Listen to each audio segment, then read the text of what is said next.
personality with two different instruments. Do you try to practice on both of them every day, or do you have periods where you dive into the oud and periods where you dive into your guitar more? At the beginning it was confusing because I'd be like I'm trying to play like an oud player, so I'm trying to play oud, but I'm like thinking about jazz things or something, so it's like this weird thing of trying to get your head kind of straight.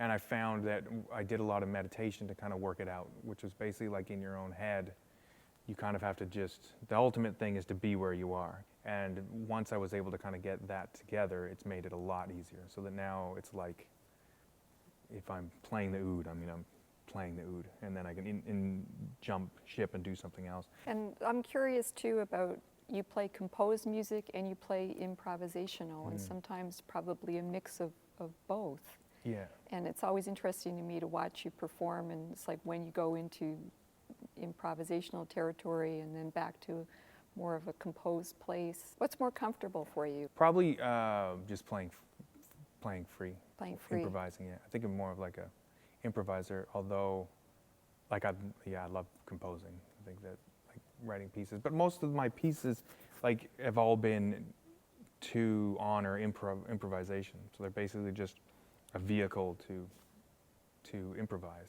kind of and play with people. That's always been the thing, is trying to make music for and with specific people. So and you have so many different scenes, so many different projects. It's hard for me to keep up with you, Gord. I don't know how you do it all. It's a lot.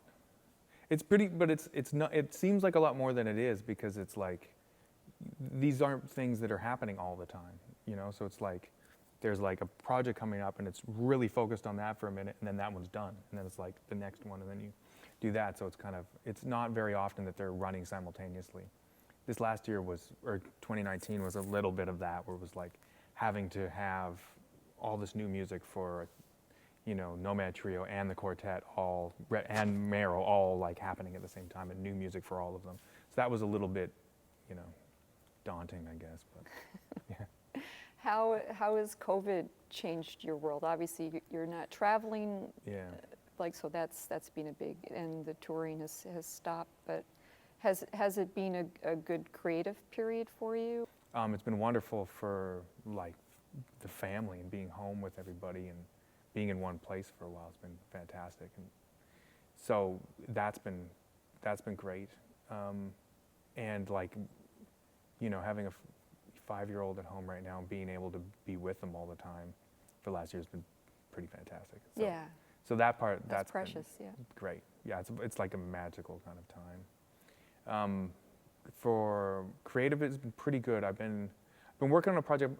I'm working on a project doing Tim Byrne pieces, because he's studied with him, and he's I love his composing. I love his playing, and so we just kind of wrote. He sent me a couple like guitar snippet things he's written, and then piano things. So I've just been like, he'd send me one, and then I'd play it and work it up all night, because the only time I get to play is like at night once the kids were going to sleep. So I'd sit there and hack out how to play this thing and then record it and send it to him, and then he'd send me another one. So I was doing that. So I'm trying to put together enough of them for a solo album. Ah, great. Pieces, and then do them in different ways with different kind of instruments and stuff. You have a strong connection with New York. Obviously, you perform with a lot of New Yorkers.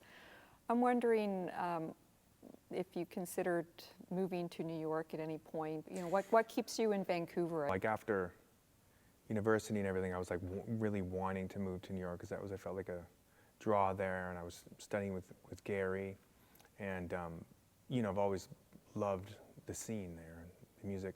So I really wanted to, but then it just couldn't really work out in a way that was going to be like my family and everything is settled here, and everything's great. So it's like I didn't want to rock the boat, and it's like back in the day, you kind of like needed to, because there wasn't this ease of travel, and as easy travel and as easy communication. So you kind of needed to like go to where you wanted to be a part of.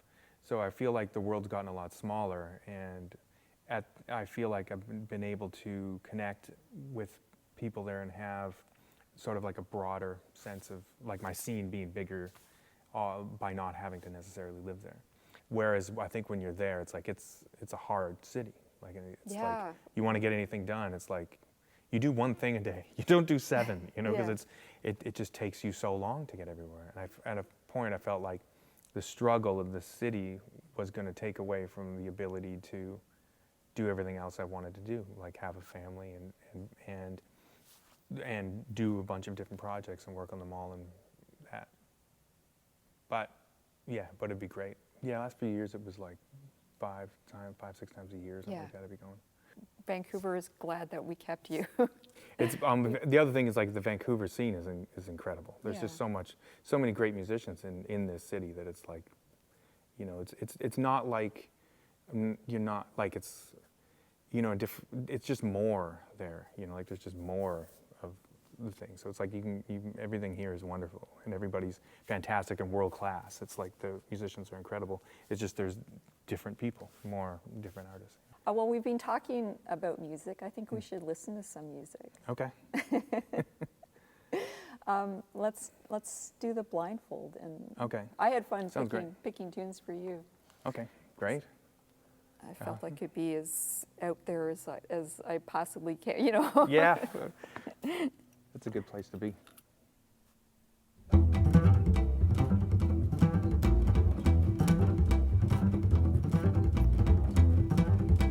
Love this album. It's so good.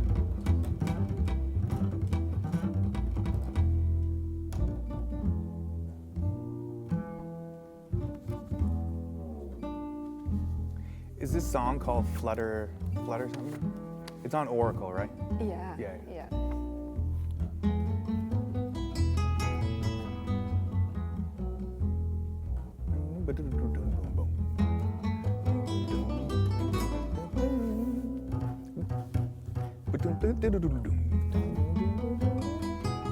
Yeah, I love this album. This was huge. I first heard this when I was like 13.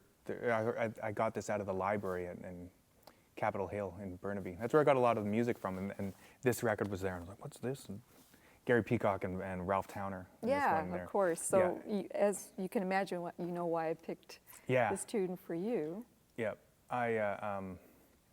Yeah, this record blew me away. I was listening to a lot of jazz, and then to hear this album was like, you can do that? Like, you're allowed to improvise, and it's not like jazz? Like, you're not it's not completely jazz sounding, and you got a nylon string guitar, and you're playing it like that. Blew my mind. I was like, it opened up a bunch of possibilities at the beginning, thinking, oh, like, you know, I had heard incredible records like Love Supreme and you know, Kind of Blue and a bunch of Miles stuff, and I was totally into that. But then to hear this was a thing that opened it up, because I often feel like when you're a guitar player, you feel a little left out of the jazz canon somehow. I mean, growing up in the 80s, not necessarily, because there's Schofield and Pat Metheny and all these kind of people, but it's like not in that, it feels a little left out of that. It's not as prominent or something. Gary Peacock, obviously a big influence on you, and he became your teacher in New York. So just tell me about your connection with Gary and how you found each other and his influence on you. And you know, he's just passed this last month, and so I thought of you instantly when I heard the sad news of him passing at age 85. I mean, I obviously was listening to his music a lot, and because of this, and then Simon Fisk, me and him were really good friends, and we were playing a lot together. I met him through, I was taking lessons with his brother, Steve Fisk, and then me and Simon were buddies, and Simon started studying with him and got to know him, and so I was talking to Simon about what was happening, like what were the lessons like, what was he talking about, what's his whole thing. So I started to understand, you know, what Gary was kind of about, and then he had said that one of the things that comes closest to explaining how he understands music is this book called, it's by Victor Zuckerkandl, and it's called Music in the External World. So I read that book, and as I was reading, I was like, all these things make a lot of sense to me. This all really clicked. So me and 2 friends from Cap, Keith Jarrett. Keith had just gone through a thing where he wasn't playing live, and then he started playing again because he had chronic fatigue syndrome for a while. Oh, okay. And then he had a concert in San Francisco, and I didn't know if I was ever going to get to see him play or anything, because we didn't know if it was. So we drove down to see him play. Drove to see Keith Jarrett Trio. In Oakland, yeah. So we drove to see the trio with Gary, and like drove down, napped for a bit, watched the show, drove back. Did you like drive nonstop from Yeah. Vancouver? Oh We my drove God. nonstop from Vancouver. Wow. Rested at his aunt's place, slept for like 4 or 5 hours, watched the show, and then like literally drove. We were like, you know, it was such a great concert. They came out and they played free right off the bat too. It was fantastic. And at the end, I met Gary. Gary was coming out, and I just waited for him finally and talked to him. And So had you had a connection with him before this? no, this wasn't. I just saw him. He was like leaving the thing, and then I was like, oh hey Gary, I'm friends with Simon. He's like, oh yeah. He's like leaving. And I was like, I read this book, the Zuka Candle book, and then he was like, oh yeah. And then we sat and talked for like 20 minutes, and you know, talked through a bunch of those ideas and concepts. And then I remember DeJeanette was waiting in the car, and he's like, hurry up, Gary. It was, you know, one of those like, you know, you're meeting these masters and whatever. So Gary was amazing, and we talked a little bit, and then I was like, can I come study with you? And he's like, yeah, sure. You know. Wow, just like that. Yeah. So then I wrote him a big letter with all the questions I kind of had, and all these ideas, and then we talked on the phone. That's right. So the first bits was like, I'd send him this big letter, then I'd give him a call, and we'd talk through the whole thing, and then I'd like record it and start to get an understanding. And he's such a, I mean, it's hard dude. Like, he's intense. And studying with him was wonderful because he's able to talk about all the things that no one talks about. And I think it basically came out because of his, I mean, who he is as a person, but also just like he studied biology. So he really sees music as a organic entity. And if you look at it that way, then all the things, how the magic kind of happens makes more sense in a way. So he's able to talk about the magic, which is what was driving me crazy about music school, is that like how my teachers talked about music before I got to like academia was magic, and like was all the things I loved. And once I got to school, they're like, no, it's this. Like, it was so definitive and defined into a thing that killed everything I had loved about music, to the point that I was going to quit. Like, after the first year, I was like, this isn't for me. And then I, you know, started studying with Steve, and sort of this other stuff kind of came back. And part of the problem is that it's really hard to talk about the magic. Like, it's hard to be scientific about it. Yeah. And there's a way that through studying Gary and that, you were able to be really scientific about the magic, for lack of a better word, kind of thing. And that really opened everything up for me and changed everything. And we became really close for, I was about 5-6 years. We were really close. And of course you recorded in 2006 the release. Yeah. Think Like the Waves. Yeah. With Gary and Paul Motion. What was that experience to play with two incredible like icons in jazz? Yeah, it was you know, like a dream come true kind of. You know, it was nerve-wracking and wonderful all at the same time. It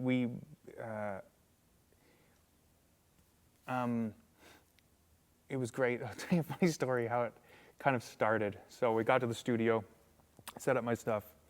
Gary wasn't there yet, I think, and I went to get a coffee. And then I got a call from the studio guy, and he's like, some guy's yelling at me. You gotta you gotta come back to the studio. I don't know what the hell's going on. And I go to the studio. So basically, I had talked to Gary because Paul is, you know, historically, he can be particular, I guess. And at the time, Paul Motion not only stopped touring Europe, he stopped going to Brooklyn. Like, he would not leave Manhattan. So Gary's like, okay, here's the deal. You got to call. And you're recording in Brooklyn? Brooklyn, and we're recording in Brooklyn. He's like, you got to call this car service, and you got to get this guy, like, call this guy to pick him up. So I get the car service, and I tell them, I say, I'm paying for it. This is the thing. Like, I do everything I possibly can to make this perfect. Well, the guy picks up Paul with his drums, and Paul's like, I'm not paying for this goddamn car. He's freaking out. The cabbie was going to throw his stuff out on the Brooklyn Bridge. And he's like, oh. He's not going to Brooklyn. It was this whole fiasco. So I'm like, what the hell's going on? And I get there, and then Paul shows up, and he's like, hey, man, how's it going? He's totally fine. He's great. He's, everything's fine. Everything's cool. You know, crazy drummer. Crazy drummer. So everything was okay, but I guess it wasn't a cab. He was like a car service, but he was just like, he didn't know, like, didn't matter how many times. Anyway, it's just like, you know, miscommunication or whatever. But that's how it started. It's like, whoa. So I came over thinking, this is horrendous. And then Paul shows up and he's just a dream and he's fantastic, and it was so great to hang out with those guys and like them, you know, chatting about stuff together. It was great to get that into that world of what they were like. And musically, it was great. I'd overwritten that record and I worked them hard. Like we did 2 days of like 10-hour days, which is, I was just too young to know that you don't do that to people that old. But they handled it? They killed it. They were like they were in. into it. They were like, yeah, let's do another one. The only time things got a little iffy was we were trying to do the oud things, and we were doing some of the oud pieces, and Paul was like, stop. He's like, man, I don't know what the hell's going on. I can't figure it. You know, he'd instantly get like, he'd get super mad and then be gone, and then he'd just drop it, and then it'd be happy again. Like he's got this. So he was like, man, I don't know what the hell's going on. And we were going to drop it, and they were like, we're not going to do any oud things, or this isn't working. And I stopped, and I was like, no, what's happening is exactly what I want to have happen. This is how I hear you playing, Paul. Like Paul playing in this music is like, it's naturally there. Like, yeah. You know, and I'm like, this is what I want. Like, I don't want you to play in 7 and lay down a groove in 7 or anything like that. I want you to play. And the stuff with Gary was working out perfectly. So there's one little thing where it was like, this is good, we're going to do it. And then it's like, all right. And then we played through all those pieces. And then when the record got done and I had sent it to them, I was talking to Paul. I was like, Paul, what did you think? And he's like, man, that oud stuff was great. It's like his favorite thing on the record was the oud music. And I was like, oh, it was fantastic. So, yeah, it was amazing. Did you get to tour with those guys at all? No, Paul wasn't touring at all. Yeah. And, you know, for touring, they're expensive. So that was kind of the thing. Me and Gary, we got to do a concert here. Yeah, I remember. Which was the one with Dylan, which was great. Sounds like a bucket list kind of record for you. Yeah, it was that kind of thing. And also, like, you know, I'd studied with Gary, and we had worked on we didn't like work on specific music. We just got to a point where we were in our like times together. We would talk for like 3 hours, and then we'd play for like 3 hours. And it was like, usually you'd play, and like he'd stop you pretty quick and be like, okay, let's talk about this. We stop, and then he just kind of stopped stopping me, and stopping what's happening. And I was like, we're just playing. So I was like, do you want to make a record? And he's like, yeah, okay. And he's like, maybe we should do it with a drum. I'm like, yeah. But he's like, I only basically work with DeJohnette and Paul Motion. So it's like, wow. That's incredible. And then he's like, but we can't do DeJohnette because we won't play with anybody else. Like they were only, at that point, they were only playing with Keith. They wouldn't play with, which is because it's like they had this magic thing. So I was very lucky that Paul said yes, and we were able to do it. And also being able to have that process and then make a record and then be able to let it go, because, you know, you've got to like, I felt like it's a big thing I learned in doing that too, is you have to let go of the things you love. You have to let go of the masters and those things in order to give yourself space to be you. You have to, otherwise you can get into a space where you're putting someone else's head on your shoulders and trying to be something you're not. And it's like, that kind of could happen very quickly when you're with people you love so much. And the only reason you love that so much and love them is that you have that in you. You have that thing is part of, that's why you connect with it. So if you can let that, sometimes you have to let that go to be able to let everything else come out, because you already have it, kind of thing. It was like a trust and letting go thing. It was wonderful. I got to see him the last time he played Seattle with that's the last time I kind of saw him. He played Seattle with Keith and Jack, and got to go backstage and tell him I love him and everything. And well, big loss, and condolences to you, and so glad you got that time with him. You're very blessed, and yeah, he was very lucky. Yeah, I mean, he had an incredible life, so it's like that was really easy for you. Okay. Totally different.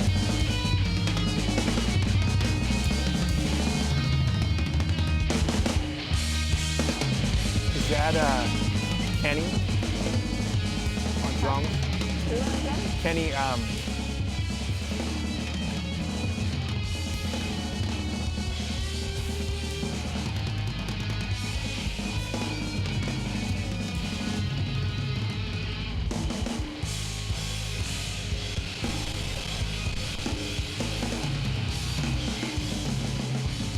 not sure who this is.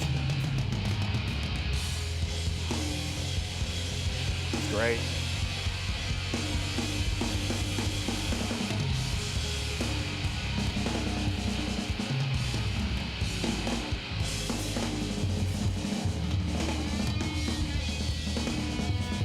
Wow, I don't know who this is.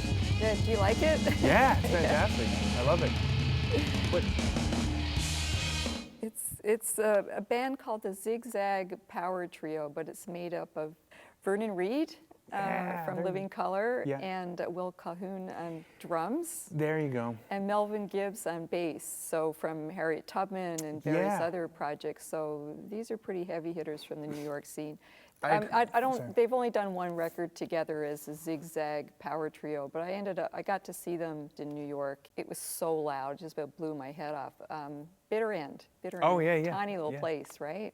Oh, man. I want to hear the rest of that. That sounds fantastic. I'd heard of that band. I knew that band was a band, like those people, but I didn't know what it was called. And I didn't listen to it, but I was like, man, I bet you that's killing. Yeah, so Living Colour, more rock band. Love that. I loved Living Colour when they came out. That was a huge thing. Vernon Reid was, I really loved his playing, his whole thing. And in rock, mainstream playing like that was fantastic. He had that record, Scat and Scatteration, I think, with Bill Frisell. They had a duo record. Yeah. They did.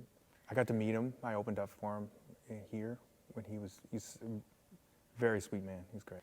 I picked it for you, Gord, because I figured you'd like these guys. Yeah, and, I love that. That's great. I'm gonna check that out. Okay.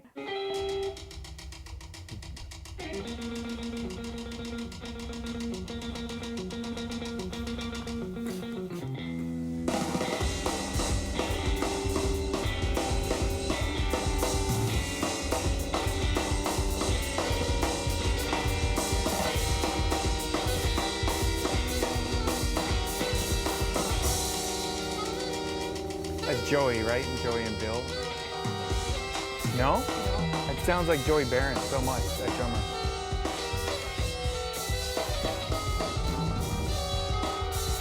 Like I thought this was like, Look Out for Era Hope. Like Look Out for Hope era, Bill Frisell. No, but you're in the pocket though of, they all play together.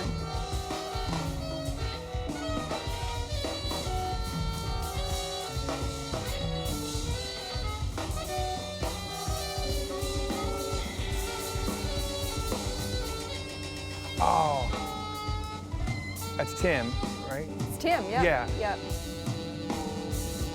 Just that first part of it, he sounded like Hank, like he sounded like Bode.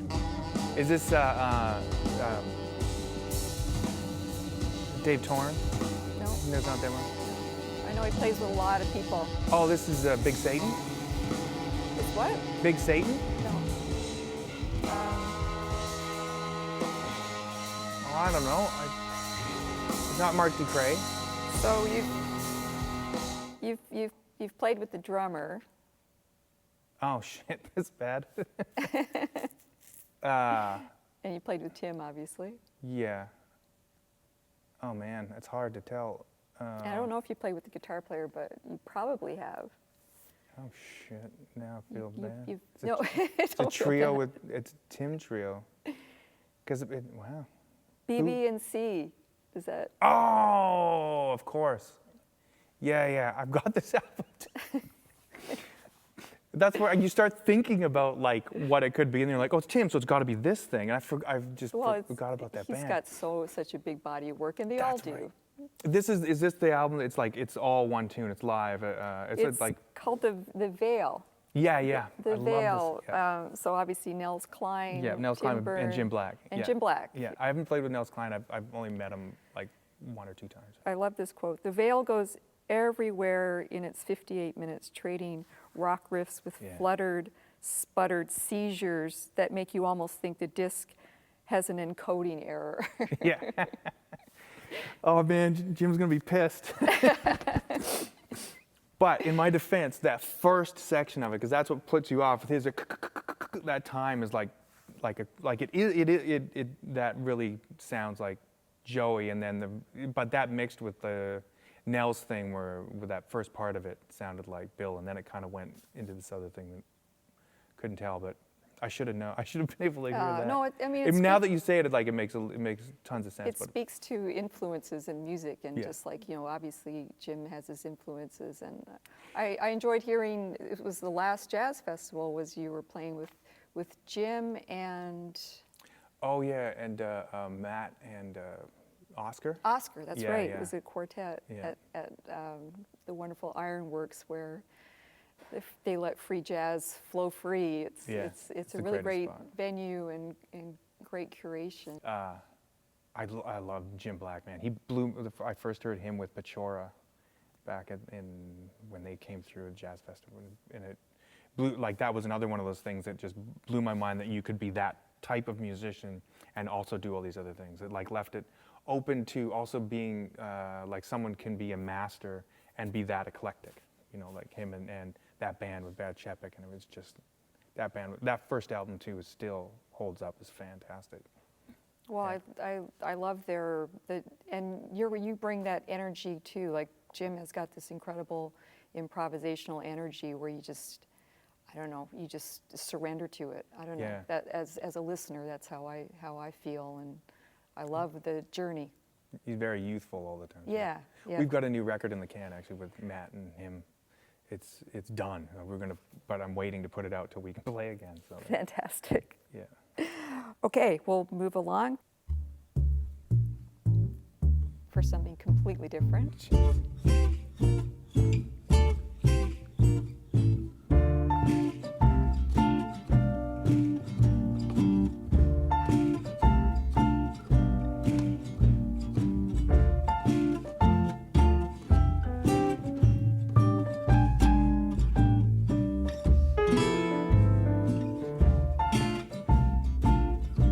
Love the guitar tone.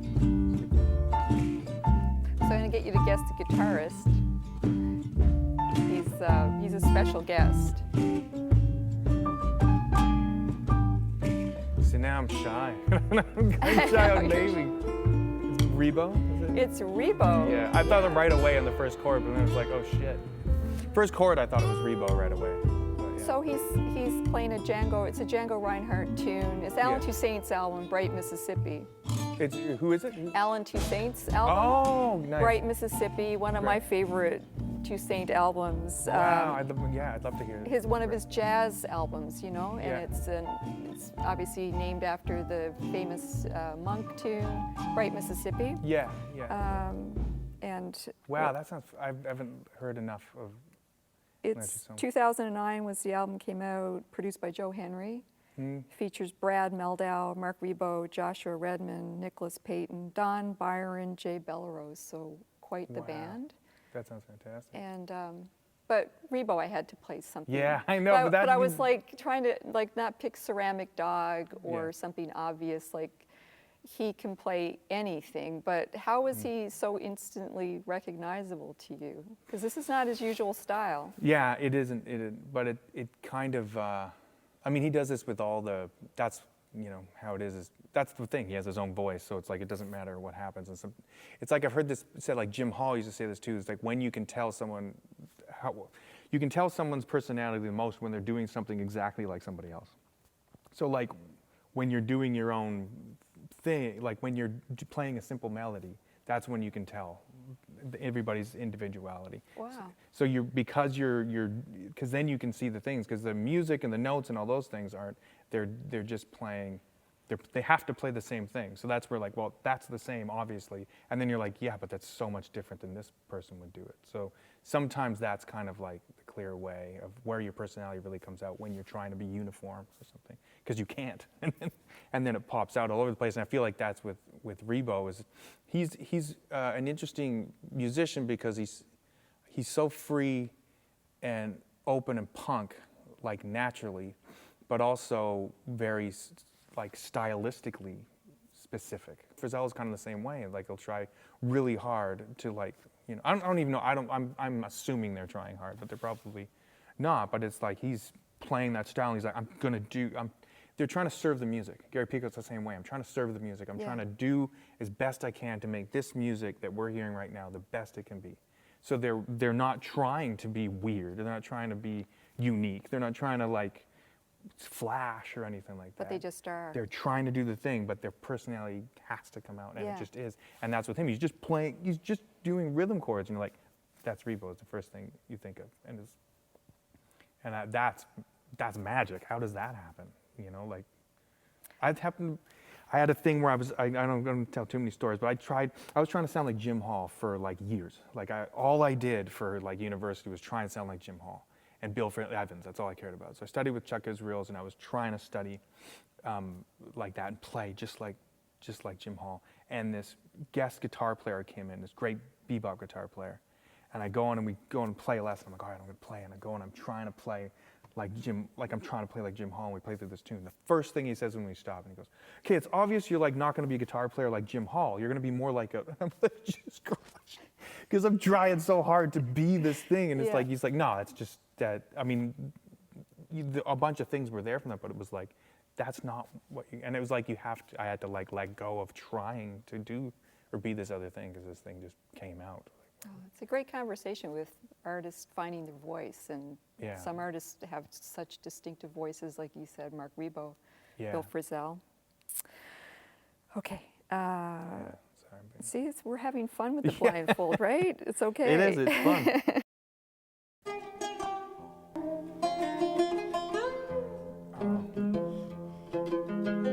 A little oud for you. Oh, I know who this is.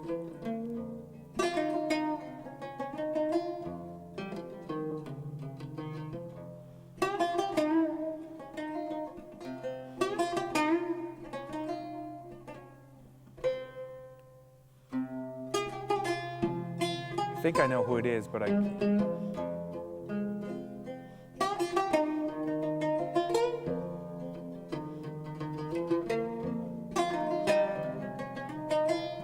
it Hamza? Who? Hamza Aldi? No. Do you know the tradition, where it's coming from? What style? Is it It hard made to me tell? think of him, so I was thinking either, you know, like Sudanese or Iraqi. It's Iraqi, yeah. Is it Raheem? It's Raheem Yeah, Alhaj, yeah, exactly. Yeah. Yeah, so it's, the song is an Iraqi sea shanty. Is this from the called Smithsonian record? Sailors 3, it's from the album called Little Earth. Oh, I don't So it's a double CD. It has Frisell on it. It has Peter Buck. Oh. Yeah, wow. from REM. It has a Cape Verdean artist, Maria de Barros. It has a Malian artist, Yakuba Sissoko. An interesting album with like the different art, the American artists and the world artists that he has on there. Is Avon Kang playing with them, with Bill? Yeah. Yeah. Yes. I was down there when they were doing that. Yeah. When they were doing that I was in Albuquerque with him. He's a great musician. He's a great personality guy. He's fantastic. Well, he's one of our COVID casualties. He was supposed to perform in April at Presentation House. I was really looking forward to having him, and we talked about you opening for him too. So it's like, oh yeah. we will We'll make it happen. reconvene. We're at the end now. Okay, great. We made it. You're doing awesome. Okay.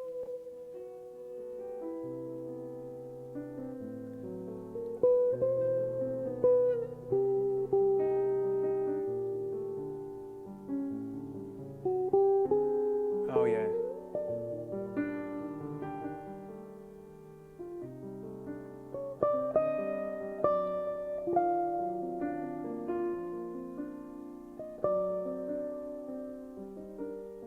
It's a Meldau tune, right? It's a Meldau tune, yeah. Yeah. It's pretty distinctive, isn't it? Yeah, I love this song. It's from their duo record, is it him? Brad's playing, right? It's Brad and Pat, right? Yes. Yeah. Yeah.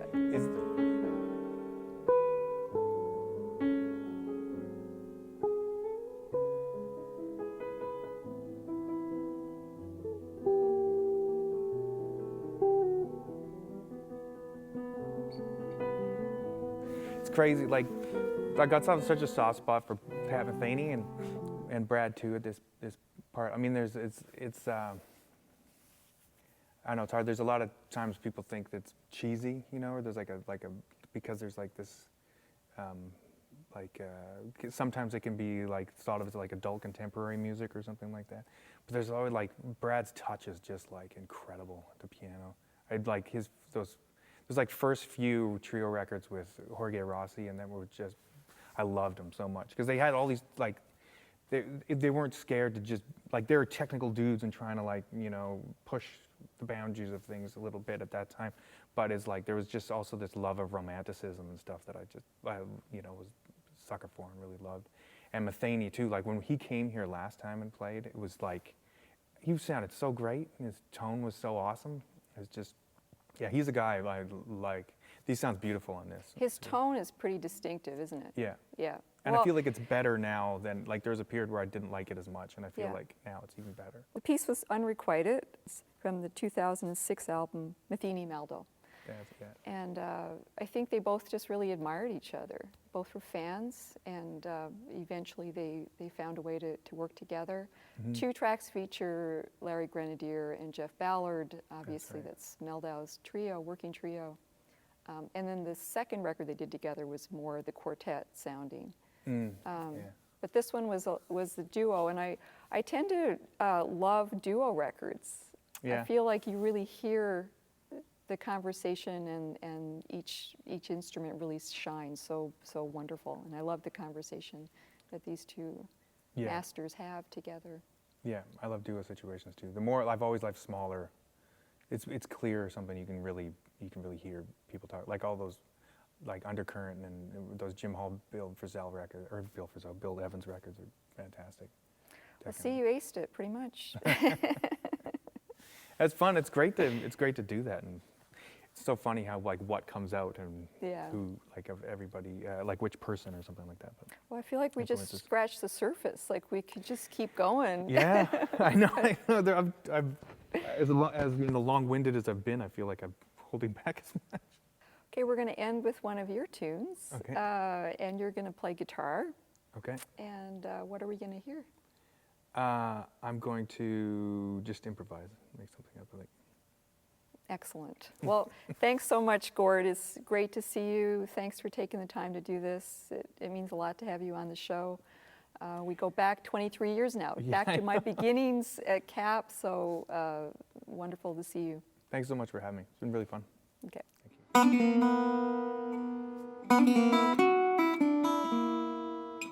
you.